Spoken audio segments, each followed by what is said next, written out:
Hello everyone, I'm Margaret and welcome to Deliciously Sweet and Savory.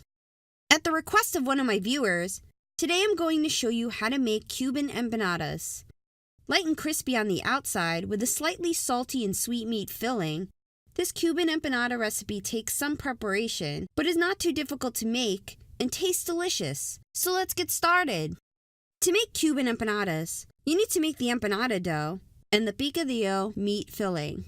For the filling, you need ground beef, green olives, raisins, cumin, saffron, garlic powder, salt, onion, and red pepper. For the empanada dough, you need flour, ice-cold water, shortening, and salt. First, soak the raisins in water for 20 minutes. While waiting, prepare the empanada dough. To make the dough, put the flour in a medium-sized bowl, add the salt, and whisk to mix and loosen up the flour. Next, add the shortening to the flour and use your fingertips to rub the shortening into the flour until the mixture looks like coarse grains. Now start adding the water a few tablespoons at a time and mix with a fork. Continue to do this until all of the water is added and the mixture formed large clumps. Then use your hands to press the mixture together into one large ball.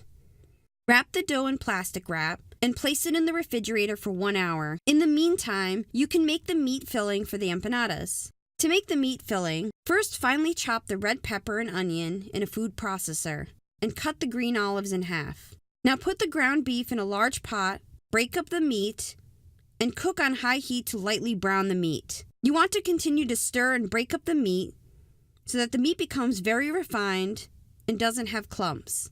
Once the meat is lightly browned, add the onion and red pepper to the meat and give it a quick mix. Next, add the garlic powder, salt, cumin, and saffron. Drain the water from the raisins and add to the meat. Then add the green olives and mix thoroughly to evenly distribute the ingredients.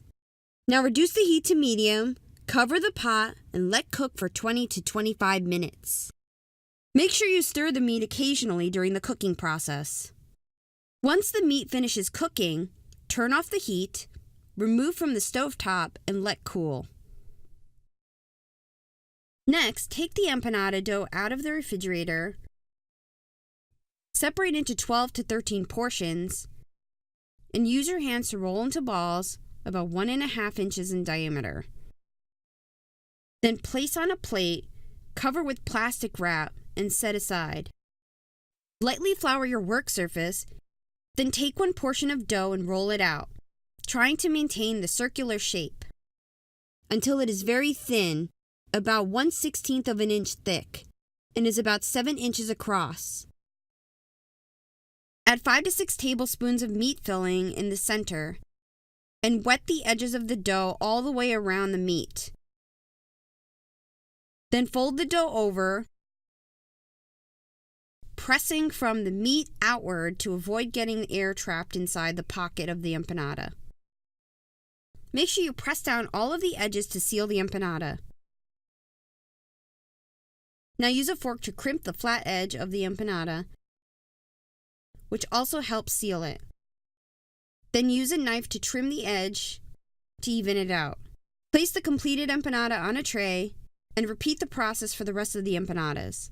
Once the empanadas are set up, we can start to fry them. Take a medium-sized deep pot and fill it with at least 2.5 inches of vegetable oil.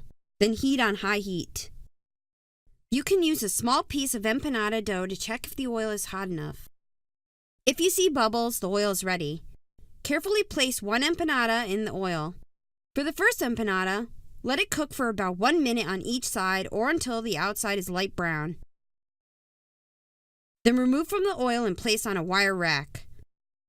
Now reduce the heat to medium-high and cook each of the remaining empanadas for 20 seconds on each side or until they are starting to turn a light brown color.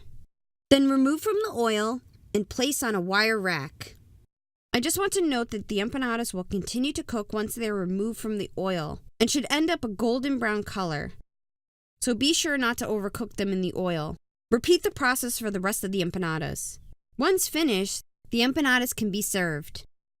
These empanadas end up with a beautiful golden color and are light and crispy with a flavor-packed filling.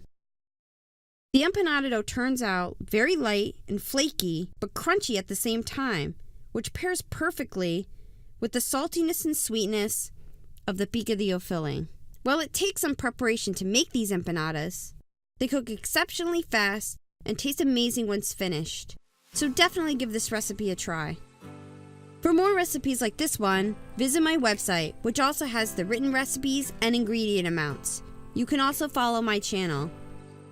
I'd like to take a moment to thank my patrons for their support. If you'd like to become a patron to support my channel, visit my Patreon page.